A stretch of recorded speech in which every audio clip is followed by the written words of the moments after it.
If you are an overseas registered nurse who wish to start her career in New Zealand in 2023, this video is for you. Hi friends, this is Jesin from EduLogics, where we teach you logic behind things. In our today's video, I am going to tell you all the important information that you must know if you wish to become a registered nurse in New Zealand this year. If you regularly watch my channel, you will know that I did a detailed video about how to become a registered nurse in New Zealand if you are already a registered nurse in countries like UK and Ireland, Singapore and Canada, and then thereafter you can also convert your New Zealand nursing license to APRA. After that video, many nurses approached us who were from countries like India and Nepal and who said that we want more information about how we can get registered ourselves with the New Zealand Nursing Council and do this process. So here I am with all the information that you need. The registration standards of the New Zealand Nursing Council is the same, and I have explained that in that video as well. I'll try to give you a short summary of that again in this video.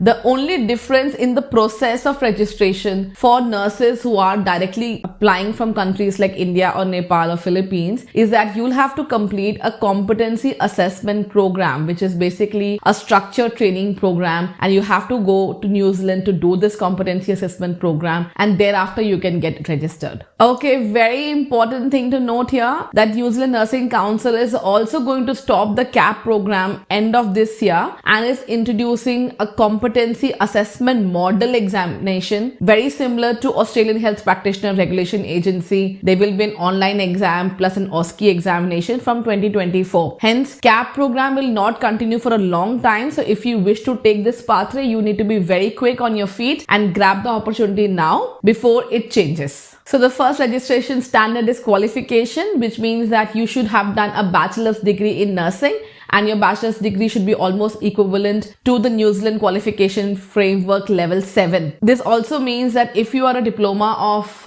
nursing program holder, you may not be eligible for registration in New Zealand, but again, this may vary case to case. Personally, I have also seen some exemptions in this scenario. You can't say that all registered nurses who have done their diploma in nursing may not be eligible. It really depends upon case to case scenario, and specifically if you have done your registration in other countries like UK and Ireland, you may be able to get eligibility under New Zealand Nursing Council as well. The second registration standard is registration. So you must be a registered nurse in your home country and your license should be valid and authentic.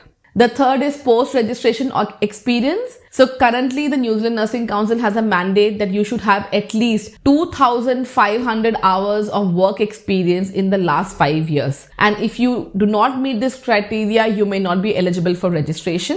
The next registration standard, like most of the countries, are English language proficiency standard, and you can meet this standard by appearing in any of the exams such as IELTS or OET. If you're writing OET, then 350 is required in your listening, reading and speaking, and for writing you can get away with a score of 300. In terms of IELTS, you need 7 each in listening, speaking and reading, whereas in writing, if you have 6.5, then also it's accepted.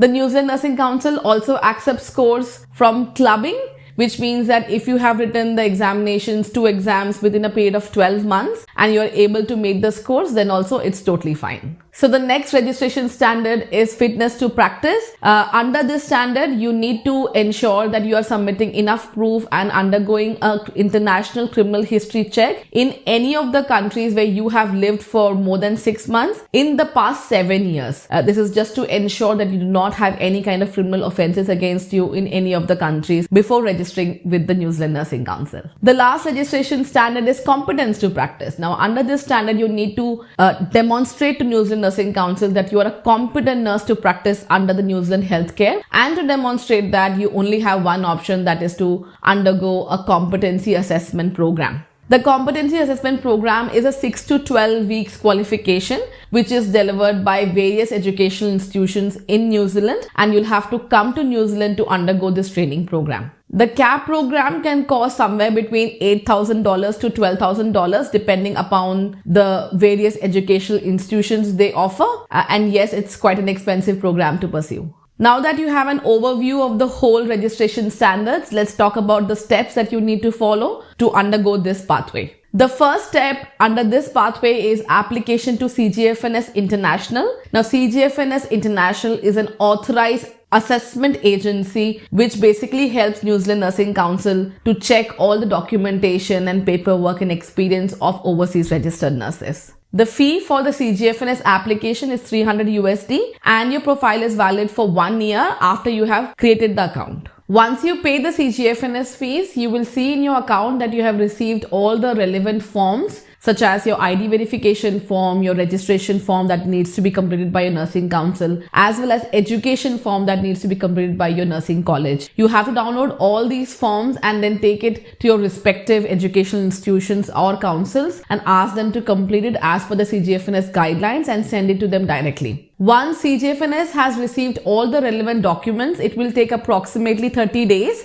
to complete your review and will inform you via email that your review has been completed and will issue an advisory report for you to review. You will now have to complete the review of the advisory report that they have sent you and inform CGFNS if you think that any information is incorrect in it. Once you are satisfied with all the information provided, you need to authorize CGFNS to send the report to the New Zealand Nursing Council. Now, this is basically the step 2. And once the New Zealand Nursing Council receives the advisory report, they will send you a link to start the new application towards registration. In step 3, you have to apply to the New Zealand Nursing Council by paying a fees of 485 New Zealand dollars. Once you complete your payment, your case officer will contact you, and if he is satisfied with all the information and the advisory report provided, he or she will issue you a decision letter which will clearly mention that you're required to complete a competency assessment program in New Zealand to get your nursing license. The step 4 is basically obtaining a CAP program seat or an offer letter to complete the competency assessment program in one of the educational institutions. So in this stage, you'll have to apply to various educational institutions and make a decision of where you want to join. As I informed you that the CAP program can cost somewhere between $8,000 to $12,000 and it really depends upon where you get the seat. Your fees will vary depending upon that. Let's assume you were successful in getting the CAP program seat. You will then apply for a relevant visa to come to New Zealand and complete your CAP program.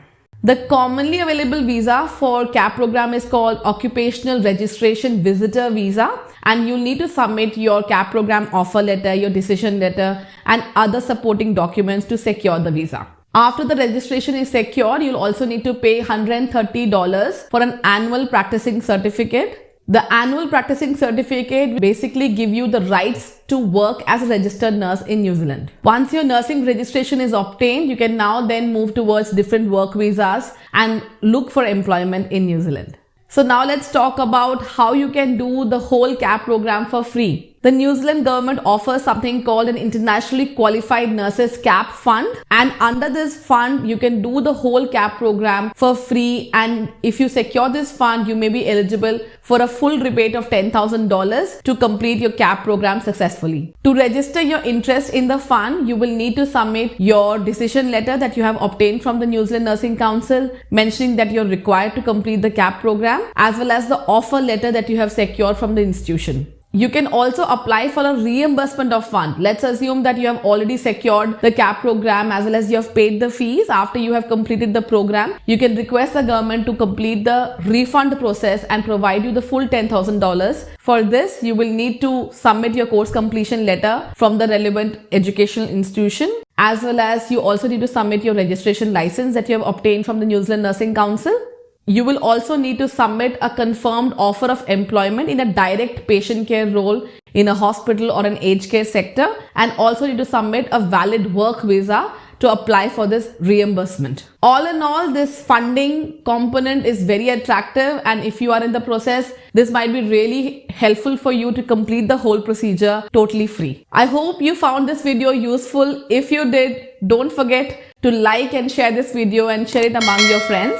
This process will also be useful for those nurses who are unable to pass the NCLEX and OSCE program in Australia. As I mentioned before, that if you obtain your New Zealand Nursing Council license, it's quite easy to convert that license to APRA. So, this pathway is a very good pathway for those nurses who are struggling with the NCLEX and OSCE program as well. I will leave all the relevant links and information in the description box below. Make sure to go and check it out. Also, if you need any help or any assistance with your CAP program, your New Zealand Nursing Council registration or your Australian registration, please feel free to contact us. Again, I will leave all our contact details in the comment section and the description box below. Meanwhile, if you are interested to know how you can become a registered nurse in Australia directly, I will leave the link of the video and you can watch it now by clicking on the I button here. Until next time, stay safe and stay happy.